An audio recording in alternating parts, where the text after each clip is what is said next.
Whether you're trying to just shed some body fat percentages or if you're trying to drop a significant amount of weight, what is the most beneficial way to lose weight? Like, what's the most ideal? Well, I'm talking all about that. So strap in, get ready for episode 243. Let's go. The future of fitness.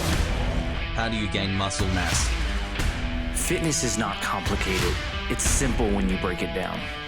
There's so much information out there. No fads, no diets, just plain simple habits. You're listening to the Bones to Bulk podcast. Hey, welcome to today's episode. My name is Brian Parody, and I will be your host today. And if this is your first time tuning in, welcome to the show. So glad you are here. For my return listeners, it means the world to me that you continue to tune into this podcast and listen to my little rants on a weekly basis. If you have not checked out our Facebook group, head on over to facebook.com/groups/Bones to Bulk, or just type in Bones to Bulk on Facebook and it'll pull up. But join the group. We have a great just group of people in there who are on all walks of the journey, from beginner, intermediate, advanced, other trainers. Like, it's a great place to get encouraged, get information, and just connect more with the Bones to Bulk community. So head on over there and check it out. With that being said, let's dive in. So, it's kind of the running knowledge. Running knowledge, is that even, I don't know. You know what I'm trying to say. A well-known fact, there we go, that cardio is how you lose weight. You typically think, I need to start running, or I need to start biking, or I need to start getting on the elliptical, or whatever it is, whatever form of cardio in order to shed weight. And while none of those things are bad, are they the most effective? Are they the most beneficial way to actually lose weight? First, let me kind of break down, if you're new to this whole thing, how weight loss occurs.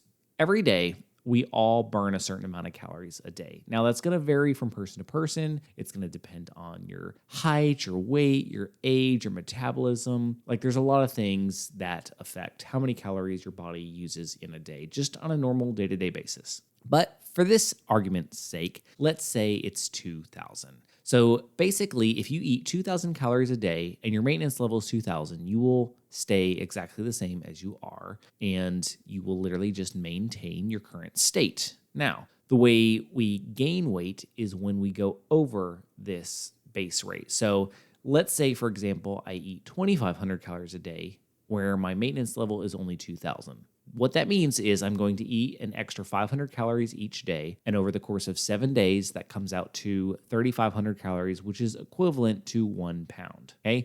So that's how we gain weight.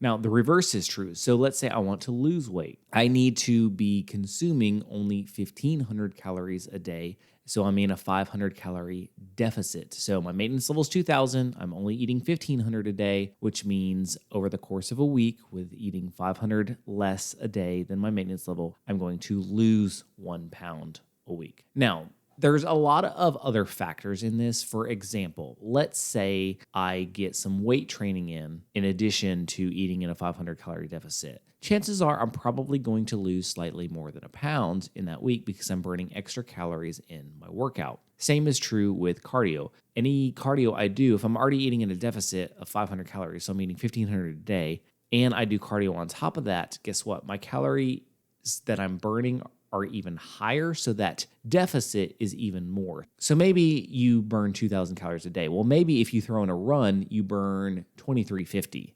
And if you still eat in that 1,500 calorie deficit, it's just going to aid you in losing weight. Now, a lot of people what they'll do is once they add in a workout, especially if you wear like the fitness tracker watches like a Fitbit or Garmin or something like that, what it typically does is, let's say you get in a 30-minute or an hour workout, and let's say you burn 400 calories. It factors in that, I know your maintenance level is 2,000, but now your maintenance level is 2,400. And I don't like that these trackers do that, because you don't want to fall into that, because then you're just increasing the amount you're eating, which is kind of, I'm not going to say making the whole workout pointless, but it kind of undoes everything you just did in your workout. So focus on your basic maintenance level, like the 2,000, regardless of whether you're doing a workout or not. Now, do you have to do cardio to lose weight? No, you don't. Again, this all comes down to how many calories your body uses in a day and how many calories you're consuming. Losing weight is the calories in, calories out. Now, with that being said, I say that's the only thing factoring in, but I kind of lied. There's also other factors involved. If I'm eating 1,500 calories a day, so I'm eating in a deficit, but I'm eating, let's say, a McDonald's sandwich in the morning and a slice of pizza for lunch and, I don't know, some French fries for dinner, okay? I'm just eating really unhealthy stuff to get to that 1,500 calories.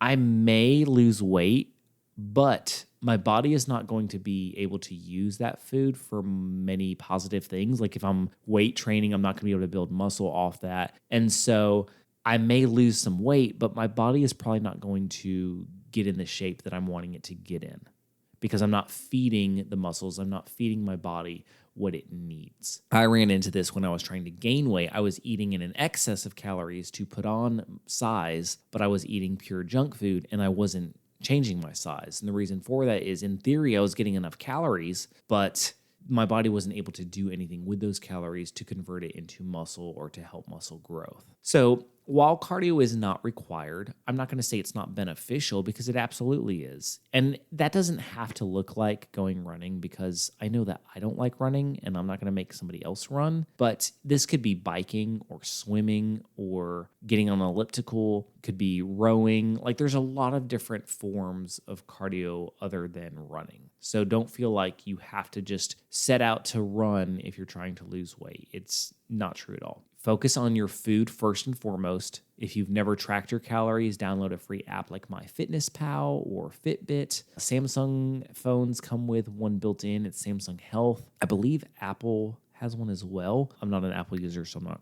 too savvy on Apple products. But my point is, like, there's tons of free ones out there. So download an app and then begin to track everything. And when I say everything, I don't just mean your meals. I mean the snacks in between meals. I mean what you're drinking. I mean what condiments you're putting on it. And this is a big thing that I see a lot of people run into is they're like, I'm tracking my food, but I'm still not losing weight. And usually my question is, are you really tracking everything?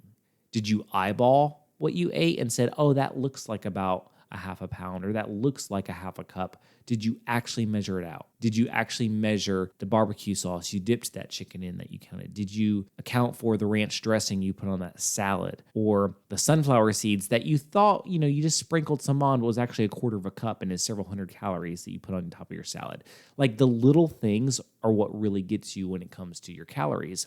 And they're also the easiest to overlook. So that's usually the first thing I ask when people are like, I'm not losing anything, is, are you really measuring every single thing that goes in your body?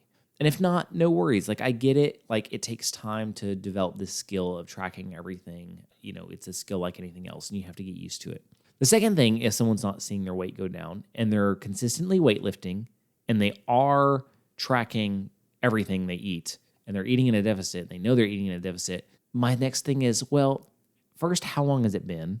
And second, are you measuring yourself? Because often what happens is as we're building muscle and losing fat at the same time, the scale may not change much because a pound of muscle is the same as a pound of fat, obviously, but a pound of muscle is larger in size than a pound of muscle. It's more consolidated. It's not as dense as fat. So your body composition could be changing even though the scale is not changing. And also, I feel like we often say, well, I'm stagnate or I'm at I've plateaued. How long has it really been? Going 1 week without losing weight or seeing a change is not a plateau. It has to be, I would say, at least 4 weeks of seeing no change before you're like, okay, something's off here and I need to re-examine. But there are some weeks when you won't see any change. That's okay. It's part of the process. So I hope this helps. If you're trying, again, to lose body fat percentage, trying to lose weight, I hope this gives you some insight into exactly how to go about doing that. And again, if you need some real one-on-one help with this, I do offer personal coaching where I meet with you over Zoom.